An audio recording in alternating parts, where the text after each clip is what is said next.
I am Vetri Chelvi from Vetri and Vetri NEET Chemistry. Okay, some students வந்து தமிழ்ல teach பண்ண request பண்ணிருக்காங்க. அதனால இந்த NEET கோர்சஸ் வந்து புரிய தேவை தமிழ்ல டீச் பண்றேன். இப்போ நம்ம இதுல பார்க்கலாம். ஸ்டூடண்ட்ஸ்க்கு இம்பார்ட்டன்ட் அட்வைஸ் என்னன்னா பயப்படாம ஆல் த NDA கோர்சஸ் முடிஞ்ச வரைக்கும் பாருங்க. வெரி பேசிக் யூனிட் கன்வர்ஷனை பேஸ் பண்ணி தான் கொஸ்டின்ஸ் மோஸ்ட்லி இருக்கும். அதனால யூனிட் கன்வர்ஷனை பேஸ் பண்ண கொஸ்டின்ஸ் நல்லா பார்த்துக்கோ. மற்றபடி கொஸ்டின் ஈஸியா தான் இருக்கும். இப்போ நம்ம போறோம். இப்போ NDA கொஸ்டின்ஸ் சிலர் எடுத்துட்டு வந்திருக்க பார்க்கலாம். அப்பியர்ஸ் 24 NDAல இருந்து ஒரு கொஸ்டின் டிஃபரெண்டா இருந்தது.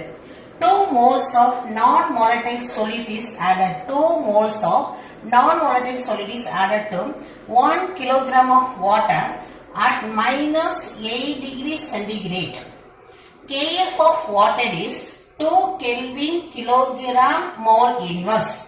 Mass of ice that separates out is, that is they are asking mass of the ice that separates out is. Ignoring the effect of the change in volume is. Okay, இது வந்து இத ரிலேட்டட்னா உன்னுடைய qualitative properties relate பண்ணிருக்கு. Kf value தான் இருக்குது. That meaning வந்து ஒரு இதோடைய sum என்ன அப்படினா that is some amount of the what is the 1 kilogram weight of water. So solvent water எடுத்துக்கறாங்க. அதோடைய weight வந்து 1 kilogram. அதுல 2 moles of solid ஆட் பண்றாங்க. ஆட் பண்றதால உனக்கு என்ன ஆகுதுன்னா இந்த வாட்டர்ல இருந்து ஐஸ் கியூப்ஸ் வந்து கொஞ்சம் கிறிஸ்டலைஸ் ஆகி வெளியே வருது. அப்படி ஃபார்ம் ஆன ஐஸோடைய வெயிட் எவ்வளவு? இதுதான் கொஸ்டின். இப்ப என்னென்ன கொடுக்கப்பட்டிருக்குன்னு பார்க்கலாம். 2 moles of non-volatile solid is added to 1 kilogram of water. So weight of solvent இருக்கு. at minus 8 degrees centigrade கொடுத்திருக்காங்க. இத நீங்க வந்து டெல்டா TF னு எடுத்துக்கலாம். KF உடைய வேல்யூ கொடுத்திருக்காங்க. நான் இதை எப்படி அப்ரோச் பண்றதுன்னு பார்க்கலாம். திரும்ப பாருங்க, 1 கிலோகிராம் வாட்டர் இருக்கு. அதுல 2 மோல் சம் சொல்லிட்டு போடுறாங்க.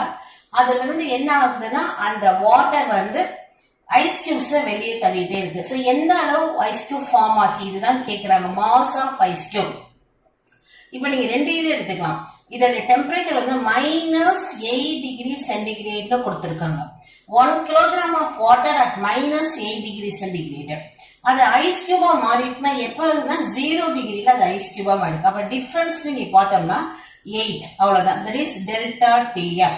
இதை எடுத்துட்டு நம்ம இதுக்கு போலாம். let us see our formula. So this is for understanding காக கொடுக்கப்பட்ட diagram. Now coming to the problem.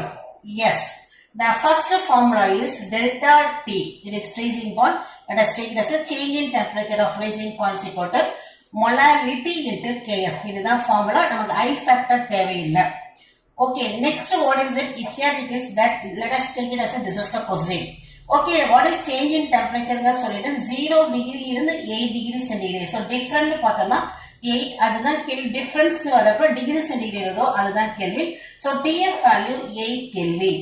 இப்போ வந்து what is KF வேல்யூ அப்படிங்கிறது நமக்கு கொடுத்திருக்கு 2 with its corresponding unit. இப்போ இந்த ஃபார்முலா இதுதான். m வேணும். இப்போ நான் இந்த இடத்துல எடுத்துட்டேன். m is equal to இதை பேஸ் பண்ணி delta T by Kf. So this is your formula. இதுல யூனிட் கொடுக்கிறேன். டெம்பரேச்சர் வந்து நமக்கு இதுல கெல்வின் எடுத்திருக்கோம். டிஃபரன்ஸ் வரப்ப இதுக்கும் 273 ஆட் பண்ணுவோம். அதுக்கு அப்ப டிஃபரன்ஸ் பாக்குறப்ப டிகிரி சென்டிகிரேட்ல என்ன டிஃபரன்ஸோ அதுதான் அப்படியே எடுத்துக்கோ கெல்வின் டிஃபரன்ஸோ. அப்படி டிஃபரன்ஸ் வரப்ப மட்டும் தான் அது கன்செஷன். சோ இது வந்து K.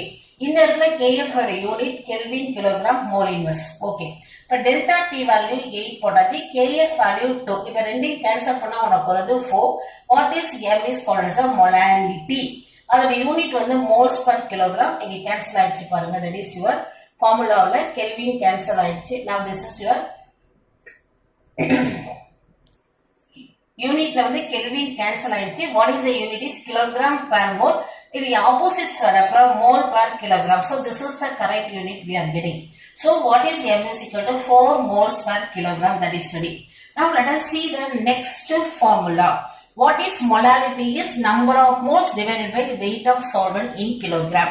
okay, இங்க வந்து weight of solvent தான் நமக்கு இப்ப கொஸ்டின் கேட்டிருக்காங்க. so molality நம்ம கால்குலேட் பண்ண 4, that is number of moles 2. இப்போ weight of solvent இங்க எடுத்துட்டு வந்தோம்னா 2/4. So 2/4 கேன்சல் பண்ணா half kilogram is the weight of solvent. That is half kilogram எவ்வளவு gram? 500 gram. So 500 gram of the water வந்து உனக்கு ஐஸ் கியூப் ஆக precipitate ஆகி வெளியே வருது. ஓகே, 500 கிராம் வெளியே வருது.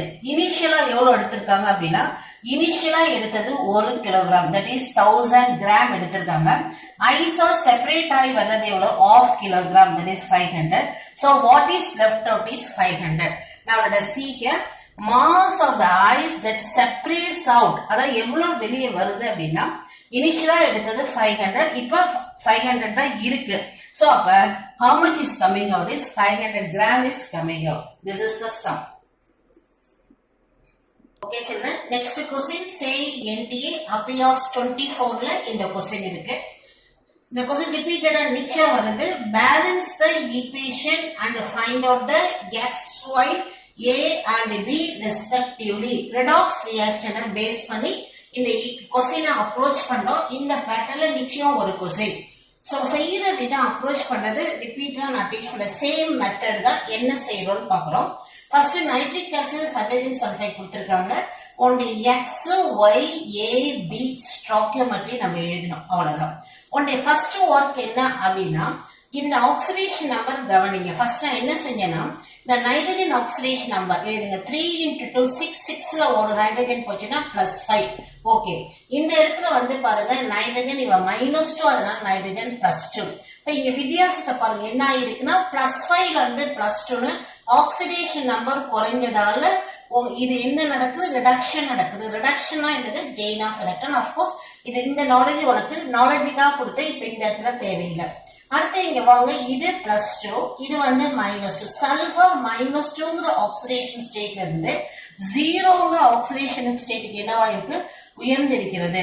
ஆக்சிடேஷனா லாஸ் ஆஃப் எலக்ட்ரான். ஓகே, இப்ப இதை வச்சு நம்ம எதுவும் ஈக்குவேஷன் எழுத போதும், ஜஸ்ட் இன்ஃபர்மேஷன். ஓகே, இப்ப நம்ம என்ன செய்யணும்னா, இந்த மாதிரி கொஸ்டின் வந்தா நான் இந்த ட்ரிக் சொல்லி கொடுத்திருக்கேன் ஆல்ரெடி, இல்லாட்டி பரவாயில்ல. இப்ப பாத்துக்கோங்க, என்னன்னா இந்த first reactant, that is actually என்ன ரியாக்டன்ட்டோ அதை நம்ம எழுதலாம். அதாவது நீங்க ஹெட்டிங்லாம் போட்டு எக்ஸாம் எழுத வேண்டாம், ஜஸ்ட் நைட்ரிக் ஆசிட் HNO3 போடு, அவ்வளவுதான்.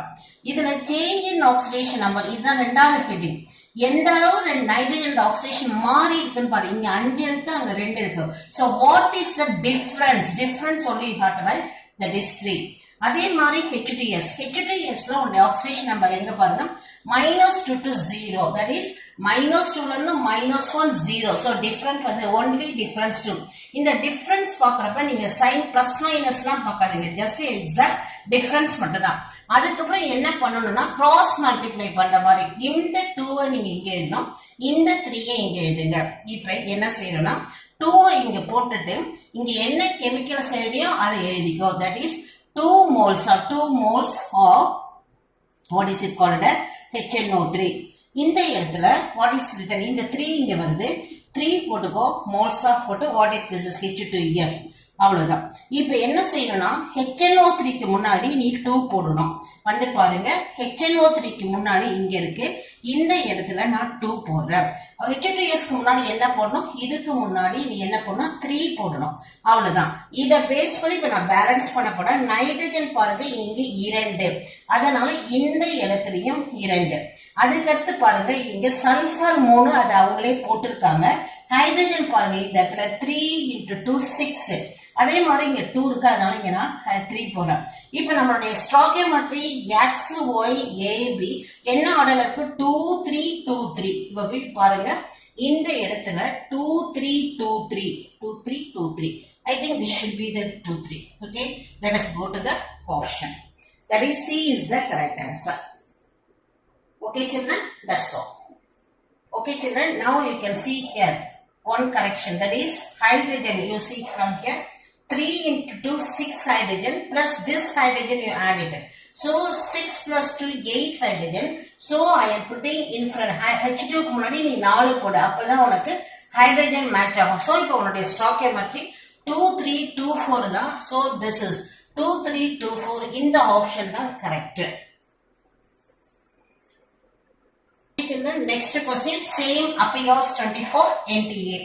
Solubility product of the saturated lead chloride in water is, name of the salt, lead chloride in water is 1.8 into 10 power minus 4 mole cube decimeter to the power of minus 9. What is the concentration of lead ion in the solution is corresponding values. Okay, now let us see. இதை எப்படி சம புரிஞ்சுக்கிறோம்னா lead chloride, now you can see இந்த இடத்துக்கு வந்துடுங்க. lead chloride salt நம்ம இங்க பார்க்கலாம். lead chloride வந்து sparingly soluble. எது sparingly soluble நாலும் அது ஈக்குலிபிரியம். அது எப்படி அயனைஸ் ஆகுதுன்னு பாருங்க. Pb2 plus 2Cl minus balance பண்ணியாச்சு. இப்ப இதுதான் வந்து எதாவது S நீங்க கொடுக்குறீங்க, அது solubility of Pb2 plus ion, அதுதான் அவனுடைய கான்சன்ட்ரேஷன். அதே மாதிரி இங்க 2Cl மைனஸ்னா அது அப்படியே நம்ம 2S னு கொடுக்கணும்.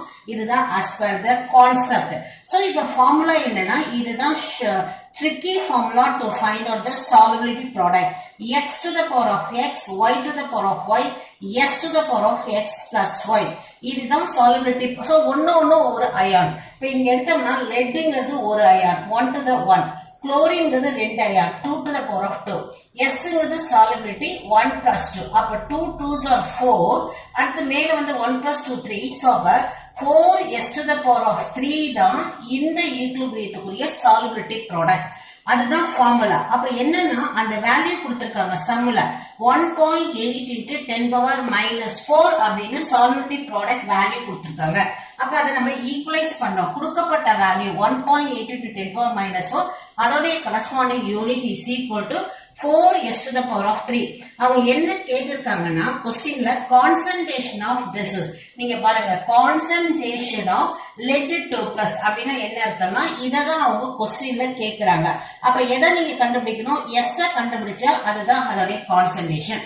அப்ப இது என்ன எடுத்துட்டு போறீங்க, 4 அந்த சைடு எடுத்துட்டு போறோம், டினாமினேட்டர் போயிடும், இதை கெட்டிங் கேன்சல் 0.45. இப்ப இந்த கியூபை நீ ரிமூவ் பண்ணுனா அந்த side to the whole power 1/3.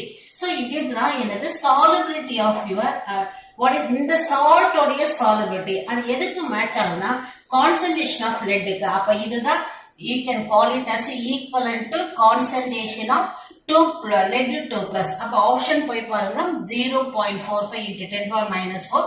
This is A is the answer. Suppose அவங்க Cl கேட்டிருந்தாங்கன்னா கொஸ்டின் நான் சொல்றேன், இதுக்கு பதில் Cl கேட்டிருந்தாங்கன்னா நீ என்ன பண்ணா இந்த வேல்யூ 2ஆல மல்டிப்ளை பண்ணு. ஏன்னா C உடைய concentration is equal to 2S. Question நல்லா கேர்ஃபுல்லா பண்ணு. இந்த கொஸ்டினுக்கு இது அப்படியே எழுதிக்கிட்டா போதும் லெட் கேட்டதால. சப்போஸ் Cl கான்சன்ட்ரேஷன் கேட்டிருந்தாங்கன்னா இங்க பாருங்க இது ஃபுல்லா Cl 2S தான் Cl உடைய கான்சன்ட்ரேஷன். அப்ப SC 2ஆல மல்டிப்ளை பண்ணதா Cl கான்சன்ட்ரேஷன். இந்த மாடல்ல நிச்சயம் ஒரு கொஸ்டின் வரும். ப்ரிப்பேர் வச்சிருங்க. Okay children, now the last appears for 24th in a video last question. Magnetic moment of X3 plus ion of 3D series is 2 into root 6 Bohr magneton. What is the atomic number of the X? அப்ப உனக்கு என்ன கொடுத்திருக்காங்கன்னா mu value கொடுத்திருக்காங்க. அதுல இருந்து this is X3 plusல இருந்து நம்ம element உடைய atomic number கண்டுபிடிக்கணும். சோ இப்ப நம்ம எப்படி அப்ரோச் பண்ணிடணும்னு சொல்லிடுறேன். mu is equal to square root of n into n plus 2, that is equal to 2 into root 6. இப்ப இது மூலம் நீ வந்து உடனே mu வேல்யூவே கண்டுபிடிங்க. இத mu வேல்யூ எப்படி கண்டுபிடிக்கன்னு பாருங்க. இந்த 6 நான் பிரிச்சு எழுதிருக்கேன். அதுக்கடுத்து இதை பிரி root 3 and root 2. root 3 உடைய வேல்யூ 1.7, root 2 வேல்யூ. சோ அதுக்கடுத்து இந்த இதை மட்டும் எடுத்துக்கிட்டேன். that is 1.7 into this one you can see. இத ரெண்டையும் மல்டிப்ளை பண்ணோம்னா இத ரெண்டையும் மல்டிப்ளை பண்ணா எனக்கு வருது 2.38. இப்ப into 2 போறப்ப உனக்கு வருவது mu உடைய வேல்யூ வந்து 4.76. எப்ப வந்து இந்த இடத்துல நாங்க ஆல்ரெடியே சொல்லியிருக்கோம், இந்த what is the number of unpaired electron கண்டுபிடிக்கணும்னா இந்த டெசிமலுக்கு அப்புறம் எது இருந்தாலும் விட்டுடுங்க. இப்ப என்ன நடக்கும், ஹோல் நம்பர் 4 அப்படின்னா இதோட அர்த்தம் என்னன்னா n is equal to 4. இப்ப இப்படி அப்ரோச் பண்ணாதான் இதை ஈஸியா அப்ரோச் பண்ணலாங்கிறதா இதுதான் நாங்க யூஸ் பண்ணிட்டு இருக்கோம். பாத்துக்கோ. அப்ப தட் இஸ் அன்பேர்ட் எலக்ட்ரான் 4. இப்ப அதை எப்படி எடுத்துட்டு போறோம் 3D சீரீஸ்ல நம்ம 4 டெஃபினட்டா 5க்கு மேல எடுத்துக்கலாம். ஆனா நான் வந்து ஃபர்ஸ்ட் அட்டாமிக் நம்பர் 24 எடுத்திருக்கேன். 24 எப்படி எழுதலாம்னு பார்த்துக்கோங்க. 3d5 இதுக்கு நீ 3 பிளஸ் எலக்ட்ரானா 3 எலக்ட்ரான் அடிங்க. 1 போச்சுன்னா இதுல 2 போச்சுன்னா உனக்கு 3d3 வருது. So unfair electron 3 it is not correct. That is 24 எடுக்க வேண்டாம், வராது. இப்ப 25 எடுக்கிறீங்க. 3d5 இதுல 3 எலக்ட்ரான் அடி.